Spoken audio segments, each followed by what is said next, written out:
Derby de la Garonne pour cette 6e journée entre Bordeaux-Bègles et Toulouse au stade Chaban-Delmas de Bordeaux. Un derby souvent accroché entre deux formations, d'autant plus que pour cette édition, elles étaient amputées de la plupart de leurs internationaux.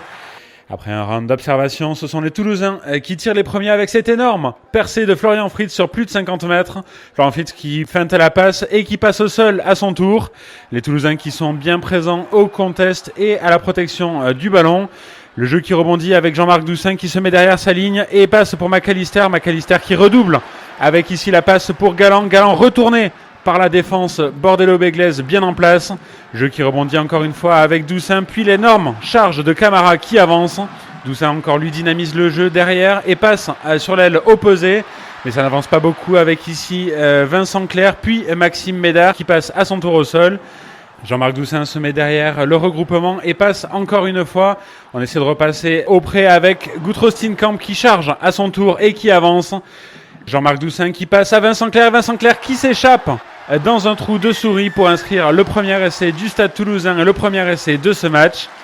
On voit ici le bon travail de Florian Fritz. Florian Fritz qui s'échappe et qui prend un intervalle. Florian Fritz, véritable taulier de cette équipe du Stade Toulousain en l'absence de ses internationaux. On voit ici le bon travail de Fritz qui feinte la passe mais qui ne parvient pas à échapper à un passage au sol. Florian Fritz et sa complémentarité avec Vincent Clerc. Vincent Clerc, le finisseur de l'équipe du Stade Toulousain. Fritz-Clerc, c'est le duo gagnant dans ce match. On entendra encore parler d'eux. Et après transformation, une nouvelle pénalité pour l'UBB. On voit ici la faute grossière de Corey Flynn qui passe sur le côté d'un regroupement et tente de l'écrouler. L'occasion pour le jeune Baptiste Sorin et l'UBB de passer devant au score à la mi-temps. Et c'est chose faite. 9-7 à la mi-temps et à la pause, l'UBB est devant un peu contre le cours du match. La faute à l'indiscipline toulousaine, mal récurrent depuis le début de la saison du côté de la Ville Rose. Ici les Bordello-Béglés qui vont tenter d'y aller à leur tour et avec un essai avec Taofi Fenoua qui passe en force.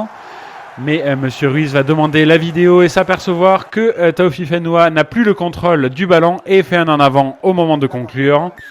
Et c'est donc refusé au Bordello-Béglés. Et en parlant d'essais refusés, quelques minutes plus tard, ce sont les Toulousains qui vont se voir refuser le leur. Avec ici, on voit le début de l'action avec Camara qui charge et passe au sol. Le jeu qui rebondit vite avec Bézi qui passe. Et le jeu qui va jusqu'à l'aile et Timothy Matanavou qui s'échappe, fait par les Secan et inscrit son premier essai. Mais la joie de Matanavou va être de courte durée puisque Monsieur Ruiz demande la vidéo.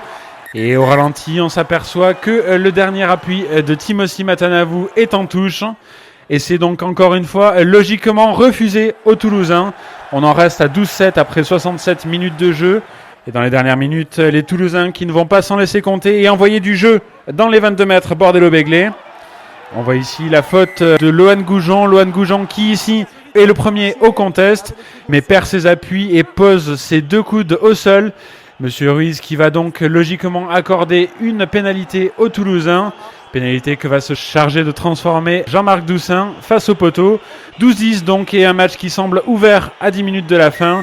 Et les Toulousains qui ne vont pas réussir à trouver la brèche dans la défense bordello-béglaise.